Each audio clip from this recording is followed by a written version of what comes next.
Korea বিশ্বের সবচেয়ে নিপীড়িত রাষ্ট্রগুলোর একটি, যেখানে পোশাক পরিধান, উৎসব পালন বা কেনাকাটার ক্ষেত্রেও রয়েছে রাষ্ট্রীয় নীতি, আর এসব নিয়ম ভাঙলে পেতে হয় কঠোর শাস্তি।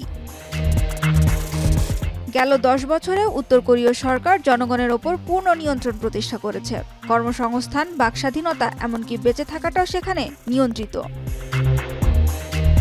জাতিসংঘ প্রকাশিত নতুন এক প্রতিবেদন বলছে, কিম জং উনের শাসন এখন এমন এক পর্যায়ে পৌঁছেছে যেখানে বিদেশি টিভি সিরিজ দেখা কিংবা শেয়ার করাও মৃত্যুদণ্ডযোগ্য অপরাধ।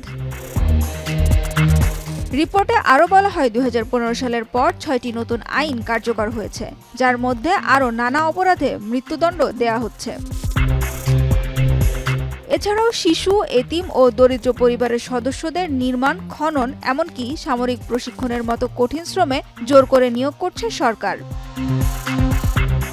করোনা মহামারীর পর থেকেই দেশটিতে খাদ্য সংকট চরমে পৌঁছেছে। অনেকেই বলছেন, দিনে 3 বেলা খাওয়াও এখন বিলাসিতা। একই সঙ্গে বন্ধ হয়েছে ছোট ছোট বাজার। সীমান্তে নিরাপত্তা বাড়িয়ে দেশ থেকে পালানোর পথও বন্ধ করে দিয়েছে সরকার। জাতিসংঘ বলছে, উত্তর কোরিয়ার এই পরিস্থিতিকে আন্তর্জাতিক অপরাধ আদালতে পাঠানো উচিত, তবে চীন ও রাশিয়ার সমর্থন না পেলে তা সম্ভব নয়।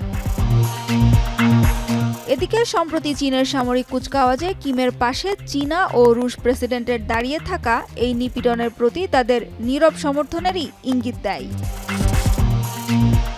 সানজিদা ইসলাম তন্নি, এখন বিশ্ব।